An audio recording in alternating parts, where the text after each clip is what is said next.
pertama datangnya dari Risma dari Bandung. Assalamualaikum warahmatullahi wabarakatuh. Assalamualaikum warahmatullahi wabarakatuh.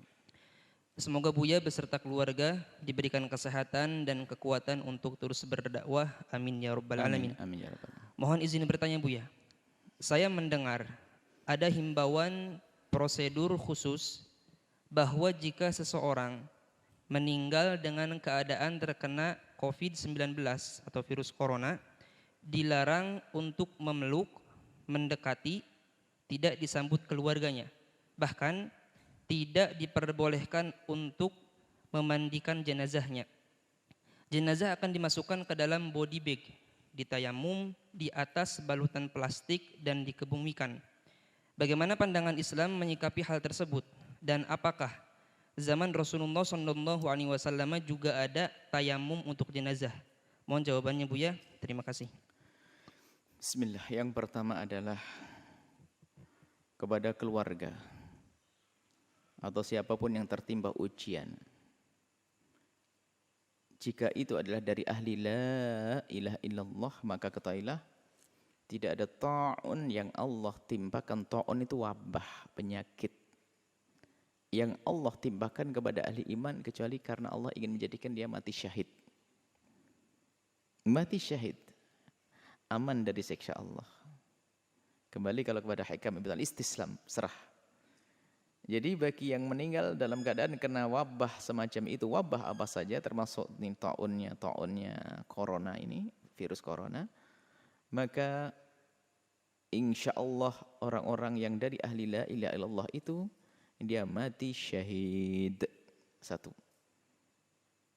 Sampaikan kabar gembira ini kepada keluarganya agar tidak berlarut dalam kesedihan. Yang pertama. Yang kedua,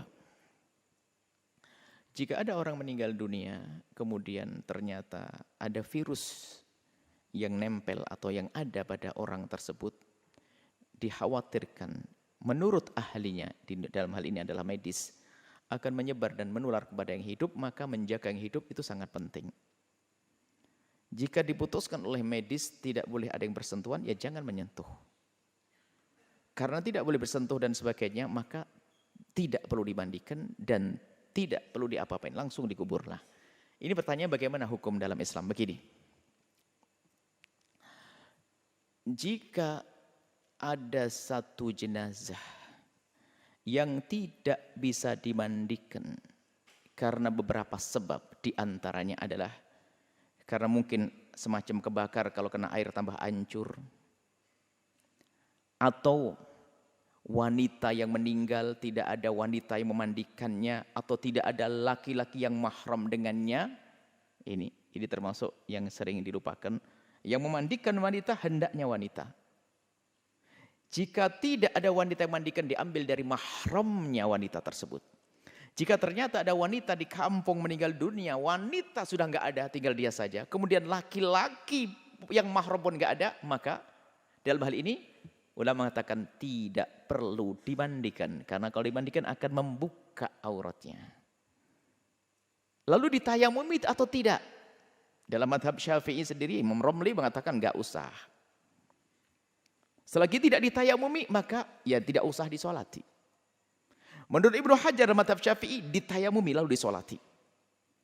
Nah ini sebabnya adalah karena meninggal tidak ada yang memandikannya, karena tidak ada yang mahram atau tidak ada yang sejenis.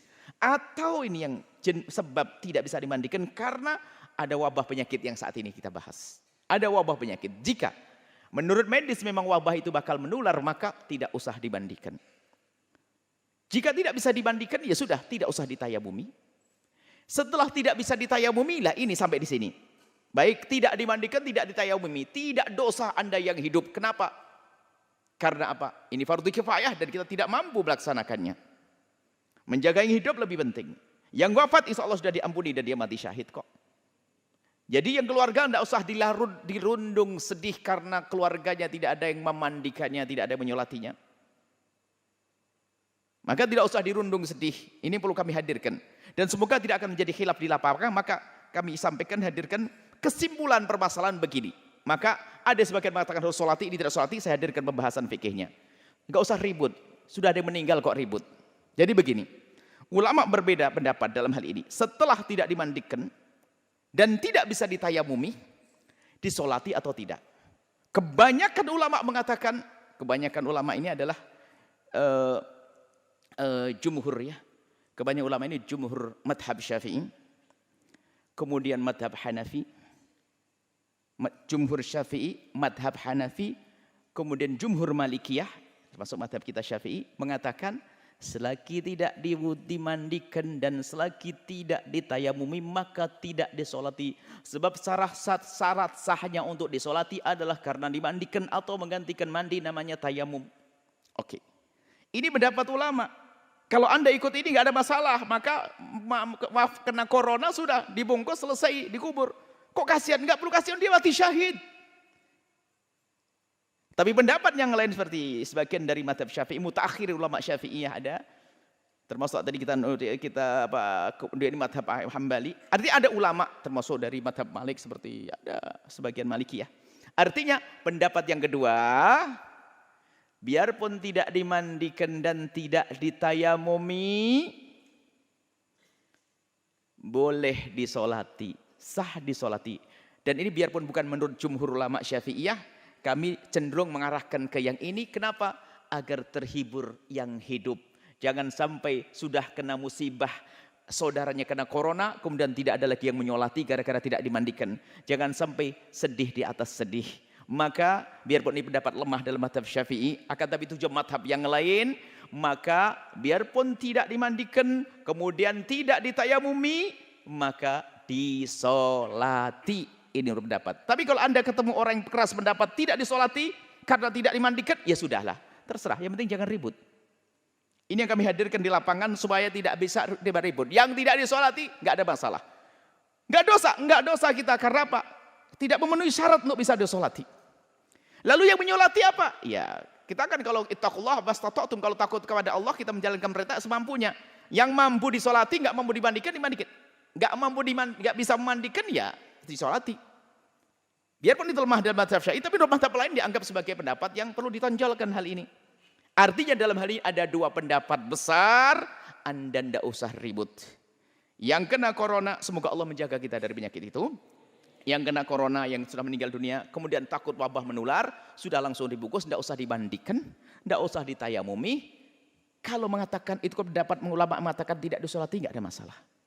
Tidak disolati. Tapi bagi yang mengatakan mengikuti menghadapan diri solati.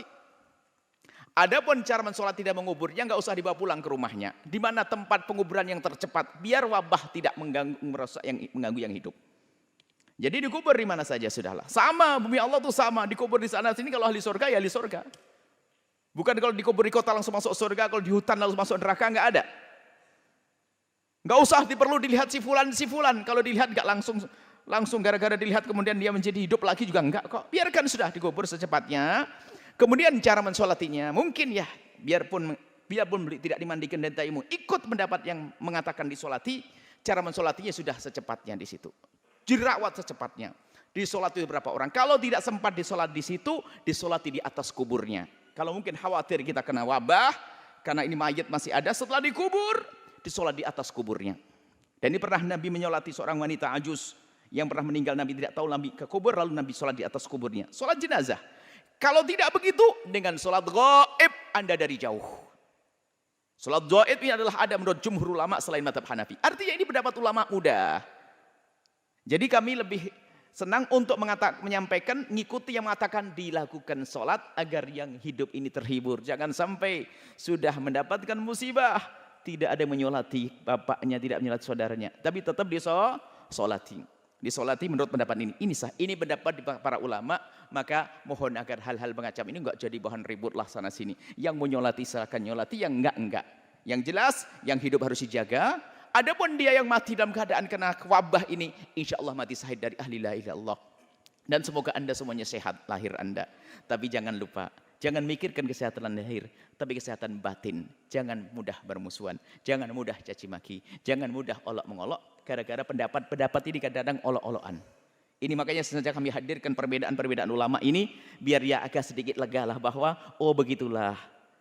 Enak kalau mengerti begitu. Jadi kalau Anda ketemu ulama yang mengatakan tidak mau menyolati, ya nggak ada masalah, dia benar kok. Kalau ketemu ulama yang menyolati, ya benar kok, ada yang diikuti. Maka Anda tenang, indah. Batin Anda pun akan terjaga. Ini saja, semoga Allah mengampuni kita semuanya.